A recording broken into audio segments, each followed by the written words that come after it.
De la mer Rouge au mont du Sidamo, des hauts plateaux abyssins au lac Rodolphe, est-ce une révolution qui s'est mise en marche voilà 4 mois?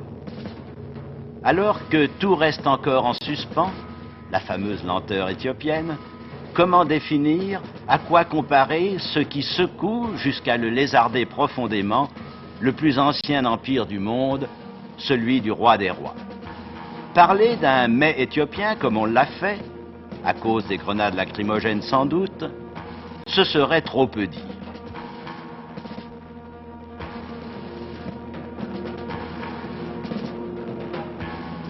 Un mets éthiopien?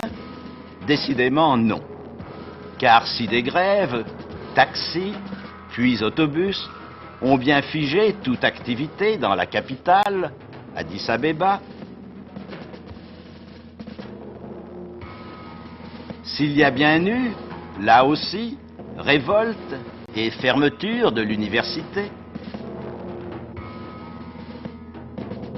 et elle l'est toujours, il reste que le branle fut initialement donné, non par les travailleurs, ni même par les étudiants, mais par ce symbole universel de l'obéissance, l'armée. Et le détonateur avait été non seulement une crise de société, si généralisée fut-elle, mais un drame spécifique de l'Afrique, et plus encore de l'Éthiopie en 1974. La sécheresse et la famine qui en est résultée dans plusieurs provinces, le Wollo en particulier. C'est contre l'incurie des autorités que s'insurgèrent militaires et étudiants, ceux-ci prenant l'initiative de distribuer aux affamés la nourriture économisée par leur grève de la faim sur le campus, tandis qu'ils dénonçaient la passivité du gouvernement comme un véritable crime de génocide. Du moins déclenchèrent-ils ainsi la levée d'un tabou. Il fut désormais permis d'évoquer publiquement ce drame tenu jusqu'alors caché.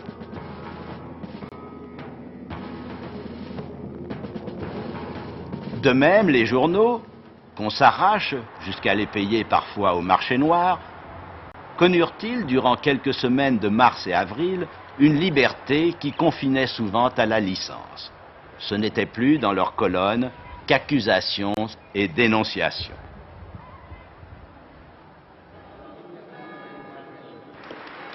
Ces premières bourrasques emportèrent dès février le Premier ministre de l'Empereur, que celui-ci remplaça par un de ses plus sûrs féaux, le prince Endelkatshu Makonnen.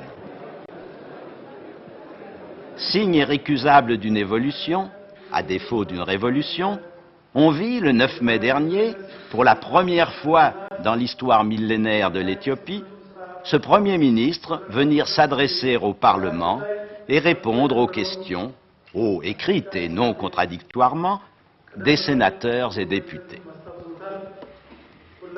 Mais quelle est en fait l'autorité de cet homme, impuissant qu'il fût à empêcher l'arrestation par l'armée, et cela jusque dans le palais de l'empereur, de ses anciens collègues du précédent gouvernement et même d'un des membres du sien. Son propre ministre des Affaires étrangères, démissionnaire pour avoir rejeté certaines exigences des militaires, ne vient-il pas d'être arrêté ces jours derniers? C'est en fait dans tous les domaines que l'armée, de proche en proche, s'est arrogé depuis février le droit d'intervention, convoquant par exemple les journalistes éthiopiens pour leur recommander une plus grande réserve.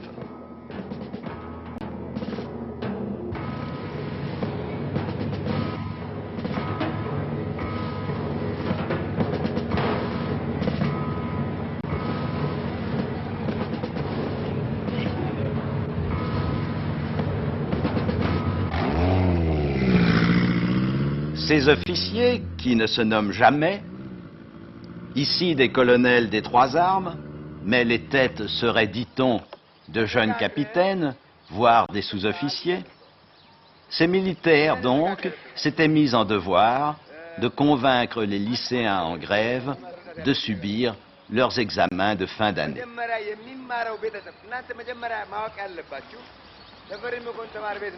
Peine et salive perdue.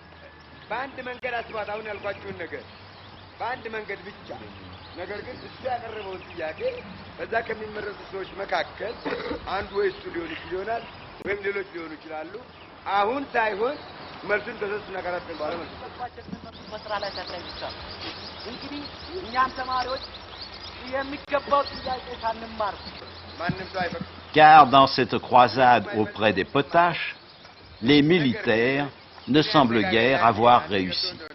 Pas plus à Addis Abeba, par la persuasion directe et le dialogue, pas plus à Addis Abeba que dans les provinces, où ils soumirent tous les jeunes récalcitrants à un contrôle sans brutalité, mais non sans contrainte physique, à tout le moins esthétique.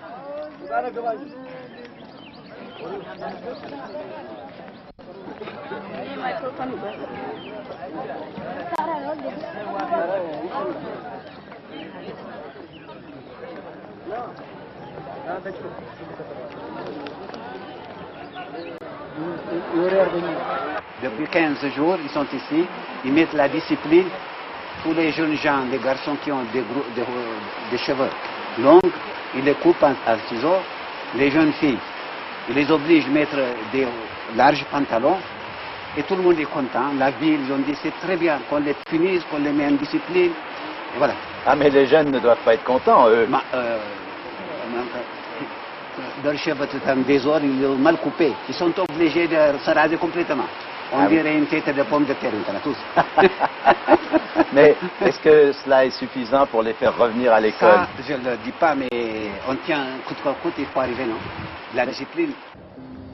Semblablement, de sa propre autorité, l'armée prit à son compte la répression des grèves, ramenant au travail manu militari les employés des postes, consignés par elle jour et nuit sur place à l'ombre des mitraillettes.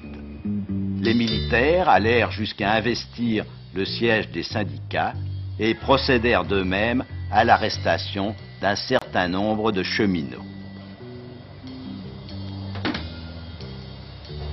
On peut dire que la majorité des travailleurs éthiopiens sont concernés.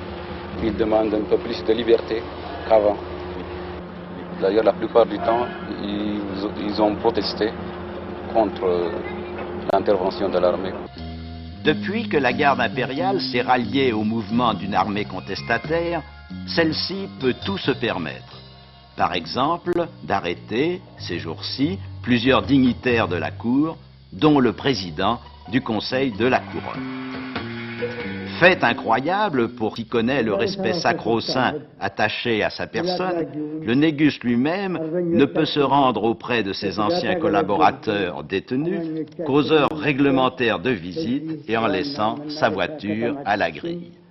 Cette armée, qu'il rappelait au sens de la discipline dans son allocution télévisée du 5 mai, jour anniversaire de la libération de l'Éthiopie sur les Italiens, semble avoir une conception bien à elle du loyalisme qu'elle ne cesse de professer à l'égard du souverain.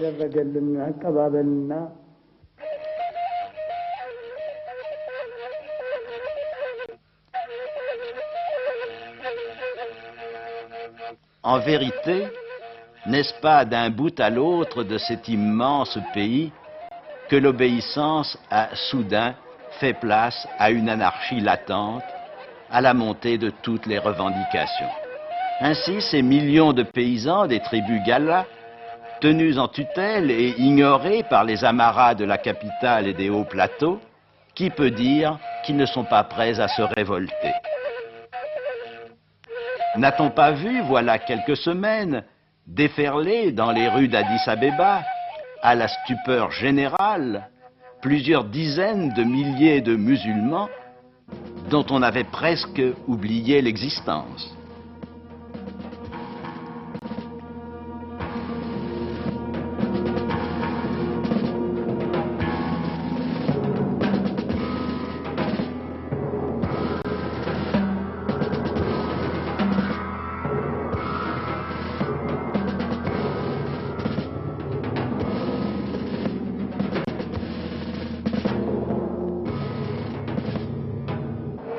Addis Abeba, capitale si peu accordée, avec ses palais, ses buildings, ses avenues, au dénuement de la brousse. Addis Abeba, où un hôpital ultramoderne de 500 lits reste partiellement inemployé, faute de crédit et de personnel.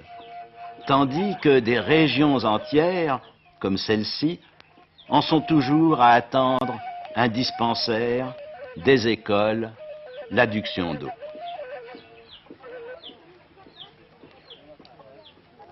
Il n'est même pas nécessaire que sévisse une disette pour que la malnutrition, ce fléau chronique en milieu paysan et nomade, propage ses ravages effrayants. Ici, un cas de tuberculose osseuse chez un tout jeune enfant.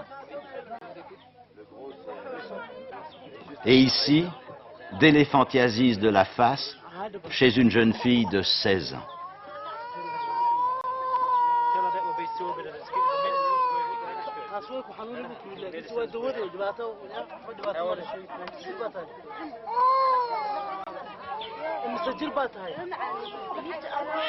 Ces gens qui ne savent lutter contre la maladie, chez les Somalis par exemple, qu'en pratiquant de profondes brûlures au niveau de la douleur, il n'y a pour les soigner, occasionnellement, que les équipes de la Croix-Rouge internationale.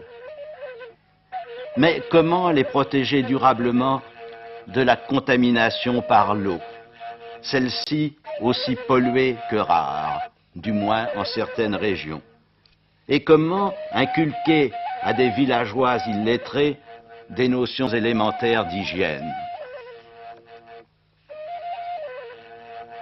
Et cependant, jusque dans ces villages assoupis, les plus déshérités peut-être du continent, une prise de conscience s'est éveillée et le vent de la contestation a commencé à souffler sur la brousse. Le paysan éthiopien ne veut plus donner le fruit de sa peine à ces gros propriétaires terriens vivant à la ville, souvent dotés par l'empereur de domaines démesurés, et certains de ces fermiers refusent de battre la récolte avant de savoir quelle part leur en sera laissée.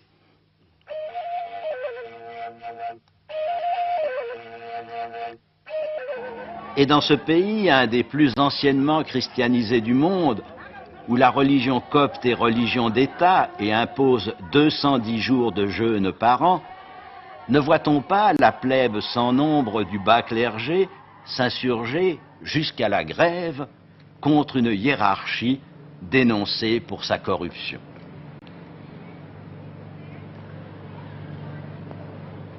Que reste-t-il alors? Jusqu'à aujourd'hui, du moins, peut-être même pas jusqu'à demain, un vieillard de 82 ans. Tout le monde continue à respecter l'empereur, par exemple. Beaucoup aussi. Ils disent que c'est la famille royale, c'est dans la tradition, génération. Hein? Oui. C'est comme dans l'histoire de la Bible, non? On respecte.